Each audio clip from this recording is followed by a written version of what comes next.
स्वतःचं घर असावं म्हणून अनेक नागरिक ते कष्टाचा पैसा लावतात, अनेक वर्ष कबाड कष्ट करून ते पैसे जोडतात आणि एक घर विकत घेतात. ते घर विकत घेताना जो बिल्डर नावाचा असतो व्यक्ती, तो बिल्डर त्यांना अनेक सुखसुविधा देऊ करण्यासाठी अनेक प्रलोभन देतो, अनेक जाहिराती करतो. परंतु मुळात ज्या प्रलोभन दिलेले असतात किंवा ज्या गोष्टी त्याने लिखी दिल्या असतात त्या गोष्टी ते करतच नाही. अशा अनेक घटना या महाराष्ट्रातील नव्हे देशात अनेक ठिकाणी घडलेल्या आहेत. परंतु अंबरनाथ मधली जी घटना घडलेली ती एक वेगळीच घडलेली आहे. कारण की बिल्डर यांनी रहिवासी जे रिलायन्स रेसिडेन्स आहे त्या तिथे राहणाऱ्या रहिवाशांच्या पाण्याबद्दल त्यांनी त्यांच्याकडून पैसा तर घेतला, परंतु त्या पाण्याची पूर्तता सध्या ते करत नाही. म्हणून गेले 2-3 दिवस झालं पाणी नसल्यामुळे 300-350 नागरिक हे आता रस्त्यावरती उतरले आहेत. कारण की MIDCने त्यांचा पाण्याचं बिल न भरल्यामुळे लाईन कट केलेली आहे. अशातच बिल्डराशी संपर्क केला असता बिल्डराचं म्हणणं असं आहे की आम्ही तो कट करण्यासाठी सांगितले नाही, परंतु अधिकारी जे आहेत त्यांच्याशी बोलणं झालं, त्यांनी सांगितलं की कट करण्यासाठी एका बिल्डरने सांगितलेलं आहे. अशातच आता जे नागरिक आहेत अंबरनाथ पालेगाव येथील जे नागरिक आहेत आता रस्त्यावरती उतरलेले आहेत. त्यांनी आता एक मोठा मोर्चा आणि आंदोलन उभे करण्याचं देखील सांगितलं आहे. अशातच काही नागरिकांनी स्थानिक पोलीस ठाण्यामध्ये जाऊन वरिष्ठ पोलिसांची भेट घेतली आणि त्यात बिल्डरांवरती गुन्हा दाखल करण्यासाठी त्यांनी सांगितलं. परंतु पोलीस प्रशासनाचं म्हणणं आहे की हा सिव्हिल मॅटर आहे, त्यामुळे आम्हाला काही करता येत नाही. परंतु जर तुम्ही स्वइच्छेने एक दुसऱ्यांच्या सोबत बसून काही तोडगा काढला तर चांगलीच गोष्ट होईल.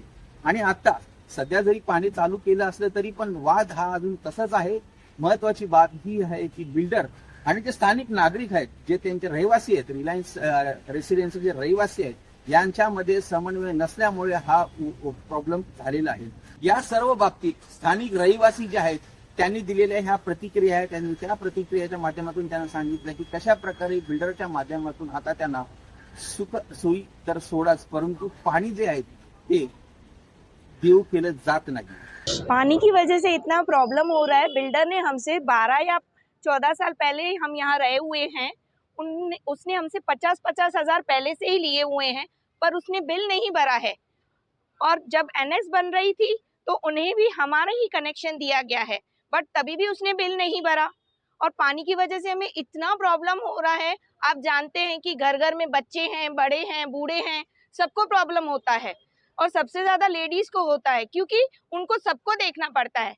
तो प्लीज आप कैसे भी करके हमें पानी का कनेक्शन स्टार्ट करके दीजिए, क्योंकि ये जो बिल्डर है ये तो बिल्कुल भी नहीं सुन रहा है। जैसे कि आप देख रहे हैं यहाँ पे सभी खड़े हैं, बच्चे भी खड़े हैं, बड़े भी खड़े हैं और लेडीज भी खड़ी हैं। सारे घर का काम छोड़ के, जेंट्स जो है वो अपना ऑफिस का काम, दुकान का काम छोड़ के बिल्डर का वेट कर रहा है, पर अभी तक वो आया नहीं है। तो प्लीज आप कैसे भी करके हमारी जो ये इंफॉर्मेशन है वो आप बिल्डर तक पहुंचाइए या MIDC से पहुंचाइए, क्योंकि हमारे यहाँ 2 दिन से पानी नहीं आया है और आपको पता है कि पानी के बिना तो कुछ काम ही नहीं होता है।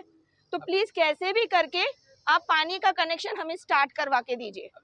ये जो बिल्डर है ना, ये एक दूसरे का नाम देखो, हमें तो पता नहीं है कि कौन सा बिल्डर, हमने जिसको पैसे दिए हम तो उसी से बात करेंगे ना, क्योंकि अब ये जाने, इनका काम जाने, हमें क्या पता इन्होंने किसके थ्रू किया है, क्या किया है। तो कैसे भी करके आप उनको मैसेज पहुंचाइए। 2 बिल्डर हैं या 3 बिल्डर हैं वो हम नहीं जानते, हमें हमारा पानी चाहिए, बस दॅट्स इट। येस बिल्डर आम्हाला जेव्हा इथे फ्लॅट घेतले तेव्हापासून खोटं बोलत आहे आणि आता सुद्धा येणाऱ्या नवीन ग्राहकांना, नवीन फ्लॅट घेणाऱ्या लोकांना सुद्धा फसवणूक करत आहे। ज्यावेळी आम्ही इथं रिलायन्समध्ये गेल्या 14 वर्षाखाली अगोदर बुकिंग केली त्यावेळी आमच्याकडून प्रत्येकाकडून 25,000 50,000 रुपये पाण्याच्या कनेक्शनसाठी MIDC साठी त्यांनी घेतलेले आहेत। ते दोन्हीचं सँक्शन 2 वर्षानंतर त्यांनी सँक्शन केली आणि तिथून इथं 315 फ्लॅटसाठी सँक्शन घेतल्यानंतर 4 वर्षानंतर NX हा प्रोजेक्ट केल्यानंतर तिथूनच त्यांनी लाईन जोर जबरदस्ती आणि चोरी आणि दादागिरीच्या ह्याच्यातून तिथून कनेक्शन घेतलं। त्या रहिवाशाकडून प्रत्येक फ्लॅट धारकाकडून 50,000 रुपये MIDCच्या लाईनसाठी त्यांनी कलेक्ट केलेले आहेत। त्यांना सांगितलं की 6 महिन्यांमध्ये कोटा वाढवून देतो, आम्हालाही सांगितलं की 6 महिन्यामध्ये MIDCकडून कोटा वाढवून देतो।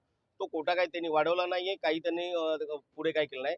त्याच्यामुळे आमच्या 400 ते 500 फ्लॅट धारकांना, सदनिका धारकांना पाण्याचा प्रश्न आणखी बिकट झालेला होता। नंतर सध्याची परिस्थिती, बिल्डरचे मीटर 8 वर्षापूर्वी फॉल्टी झाल्यानंतर मीटर बदली करावं लागतं, पण त्याची पत्र व्यवहार सुद्धा बिल्डरनी स्वतः केला नाहीये। ते पेनल्टी वाढत गेली, पेनल्टीचे आम्ही 2 ते 3 लाख रुपये प्रत्येक महिन्याला आम्ही पेनल्टी भरत गेलो आणि जेव्हा पेनल्टी वाढल्यानंतर MIDCने त्यांना सांगितलं की तुम्ही पेनल्टी भरून टाका, तुमचं जे काय आउटस्टँडिंग आहे ते भरून टाका, नाहीतर तुमचं पाणी कट करण्यात येईल. त्यावेळी बिल्डरचे 5 पार्टनरपैकी एक पार्टनर त्यांचा बजाज ना, लाल बजाज यांनी सांगितलं की मला पाण्याची गरज नाही, तुम्ही कट करून घ्या, जे काय ते बघतील रहिवासी.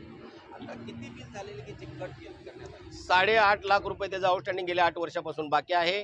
त्याचे मीटर फॉल्टी झाल्यामुळं तो आमच्यावर लादतोय. आमच्याकडून पैसे लाखो रुपये घेतले, तरी तो स्वतःचे पैसे भरत नाही आणि पैसे न भरता त्यांनी आमचे लाईट आपलं पाण्याचे मीटर कट केलेले आहेत.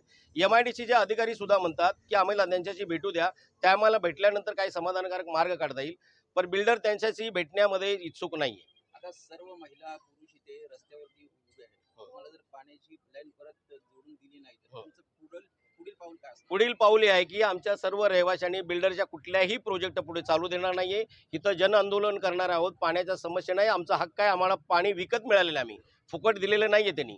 दुसरी गोष्ट, त्याच्यावर 400 आम्हाला फसवलेलं आहे, प्रत्येक रहिवाशाला फसवलेलं आहे. 315चे सर्व सभासद सदनिकाधारक आणि रिलायन्स NXचे 140 सदनिका, हा प्रत्येक व्यक्तीने आम्ही गुन्हा दाखल करणार आहे, सोसायटीतर्फे नाही आहे. प्रत्येक व्यक्तीने ज्यांनी आम्हाला पाण्याचं पैसे घेऊन आम्हाला फसवणूक केलेली आहे, त्या प्रत्येक माणसाचा आम्ही तिथं त्याच्यावर गुन्हा FIR दाखल करणार आहोत. आता बिल्डरशी आमची बोलणी झाली तर ते म्हणत हा. होते की आम्ही बोलण्यासाठी तयार आहोत, हो. परंतु रहिवासी कदाचित सोबत बसू इच्छित नाही. त्याची जबाबदारी आहे की आमच्याकडून पैसे घेतले असताना त्याचा कट करण्याची नौबतच यायला नाही पाहिजे. व्यावसायिक धंदेवाडिक माणूस जर लोकांना फसवणूक करत असेल तो किती फ्रॉड आहे हे इथल्या लोकांनाही माहिती आहे आणि मीडियालाही माहिती आहे. असं समजलं जातंय की रिलायन्स आमचं कनेक्शन 14 वर्षापासून आज तो कनेक्शन वापरतोय. नवीन गोल्डच्या प्रोजेक्टसाठी त्यातून त्याला लाईन घ्यायची आहे, ते घेण्यासाठी आमच्या पाण्यावर परिणाम होणार आहेत, आम्हाला नंतर पाणी मिळणार नाही. तो बिल त्याचं कनेक्शन आमच्या नावावर सुद्धा तो हँडओव्हर करून देत नाही, तो NOC देत नाही, कारण त्याला इथल्या लोकांना लाखो रुपये उकळायचे आहेत पाण्याच्या नावावर, इथल्या लोकांची फसवणूक करायची आहे. हे पहिल्यापासून चालत आहे, पण आता इथला रिलायन्सचा रहिवासी शांत बसणार नाहीये. रिलायन्स एक ब्रँड नाव आहे, त्या ब्रँडच्या नावाचा वापर करून ते आकर्षित नक्कीच रिलायन्स एक ब्रँड आहे. भारतामध्ये रिलायन्सच्या नावाने प्रत्येक व्यवसाय चालतोय. त्याचं इथलं कुठलंही कायदेशीर रजिस्ट्रेशन नाही. रिलायन्स हे 5 लोकांनी मिळून काढलेली एक गृहनिर्माण संस्था आहे आणि रिलायन्सचा वापर केल्यानंतर लोकांना वाटतं की रिलायन्स हाऊसिंग सोसायटी आहे, पण रिलायन्स आहे त्यांनी आपण कायदेशीर बाबी त्यांच्यावर फ्रॉड 420 प्रत्येक व्यक्तीला सदनिकेदाराला पाण्यापासून पाण्याचे पैसे घेऊन पाण्याचं बिल भरलं, आमच्याशी फ्रॉड केलेला आहे, 420 केलेला आहे. त्याच्यावर आम्ही हा गुन्हा दाखल आज करणारच आहोत. आणि या ठिकाणी आम्ही सगळ्याला अनाउन्स करतोय अंबरनाथकरांना की बिल्डरच्या कुणालाही तुम्ही बळी पडू नका. लोकांना फसवणूक करणं, पैसा घेणं आणि लोकांना पाण्यापासून त्रास करणं हा इथल्या अंबरनाथकरांच्या बिल्डरांचा एक अजेंडा झालेला आहे, तो एक त्यांची वहिवाट झालेली आहे. जोपर्यंत रहिवासी न्याय मागणार नाही, आंदोलन करणार नाही, तोपर्यंत त्यांना त्यांची जागा आम्ही दाखवून देणार आहोत. हे आम्ही मीडियाच्या माध्यमातून सर्व अंबरनाथकरांना सांगणार आहोत. आणि आम्ही त्यांच्यावर आज कसल्याही एक सदनिकाधारक, एक सभासद असे 540 गुन्हे आज त्यांच्यावर आम्ही दाखल करणार आहोत. 10 वर्षापासून एक सोसायटी नाही, 10 वर्षापासून संघर्ष चालू आहे. 10 वर्षापासून त्यांनी आम्हाला फसवणूक केलेली आहे. क्लब हाऊस कॉमन अमेनिटीचे आम्ही पैसे भरले असताना सुद्धा 12 वर्ष त्यांनी आम्हाला हँडओव्हर नाही केलेलं आहे. आमच्याच प्रॉपर्टीवर आणखी ते अनधिकृत त्यांनी तिथं काम चालू केलेलं आहे, सोसायटीचं फेडरेशनचं कुठलंही परमिशन न घेता. म्हणून बिल्डरनी आमची घोर फसवणूक केलेली आहे. बिल्डरच्या विरुद्ध कायदेशीर आम्ही कारवाई आज करणार आहोत. इथं महिला एवढ्या संख्येने आहेत. काल 2 दिवस आम्हाला पाणी नाहीये, पाण्याची समस्या नगरपालिकेकडे तर पाणी नाहीये, इकडं कनेक्शन नाहीये. म्हणून आमच्या महिलांसाठी, मुलांसाठी आणि इथल्या रहिवाशांसाठी प्रशासनाला, MIDCला आणि इथले आमचे स्थानिक आमदार बालाजी किन्नीकर यांना सुद्धा आम्ही आपल्या माध्यमातून ह्याच्यामध्ये तुम्ही इन्व्हॉल्व व्हावं आणि बिल्डरवर जास्तीत जास्त कारवाई कशी करता येईल, फसवणूक कशी त्या गुन्हा दाखल करता येईल त्याच्यावर आम्हाला सहकार्य करावं. आपल्या माध्यमातून मी अंबरनाथकरांना एकच सांगू इच्छितो, अशा बिल्डर फसवणुकी आपण एक अंबरनाथ पालेगाव पूर्ण परिसरात जनआंदोलन केल्याशिवाय हे लोक ताळ्यावर येणार नाही. मी लोकांना आव्हान करतो, अशा फसवणुकीला आपण एकत्र आलं पाहिजे आणि त्यांना त्यांचा जाब विचारून त्यांच्यावर गुन्हे दाखल झाले पाहिजे. बस. बिल्डरच्या हलगर्जीपणामुळे पाण्याची लाईन कट केली, काय सांगाल तुम्ही त्यामुळे? मैं हिंदी में बात करूँगा। हम लोग अंदाज़न यहाँ पर 2017 से रह रहे हैं। इतने टाइम तक हमको पानी बराबर मिल रहा था, लेकिन पानी बराबर मिलने का मतलब ये नहीं था कि वो लाइन हमको मिल गई थी। बिल्डर ने जब से प्रोजेक्ट बनाया तब से लेके आज तक वो लाइन उनके नाम पे ही है। हमने जब से यहाँ पर फ्लैट लिया है इतने टाइम से वो हमको सिर्फ बोलते आ रहे हैं कि हम ये लाइन आपको ट्रांसफ़र करके देंगे, आपको एक्सपेंशन करके देंगे, लेकिन पिछले 8 साल में उनके तरफ से हमको कोई भी प्रोडक्टिव चीज़ नहीं दिखाई दी है। आज ये हालत है कि उनके पेनल्टी ना भरने के वजह से हमको फेस करना पड़ रहा है। हमारे सोसाइटी में 140 फ्लैट्स हैं, पुरानी सोसाइटी में 315 फ्लैट्स हैं। आज ऑलमोस्ट इतने सारे जो घर हैं उनके घर पे पीने का पानी नहीं आ रहा है।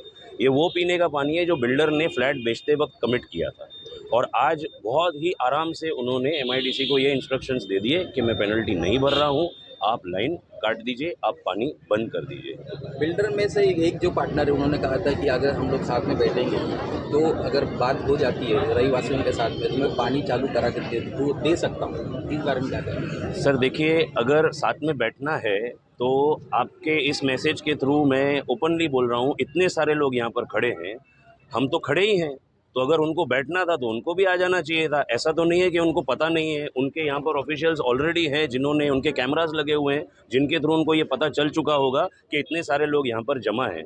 तो बैठना है तो उनको आ जाना चाहिए था। इंतज़ार किस बात का है? बैठने के लिए तो हम तैयार हैं, हम आज भी तैयार हैं, हम पहले भी तैयार थे, पहले भी हम बातें कर रहे थे, पहले भी हम उनकी बातें सुन रहे थे। लेकिन आज ऐसा लग रहा है कि शायद पानी जो है वो नाक से नहीं, वो सर से ऊपर हो गया है। और आज वो दिन है कि जब तक हमको प्रॉपर सॉल्यूशन ऑन पेपर नहीं मिलता है तब तक ये चीज़, ये जो आंदोलन शुरू हुआ है ये ख़त्म होने वाला नहीं है। हमको सारी चीज़ें क्लियरली ऑन पेपर चाहिए।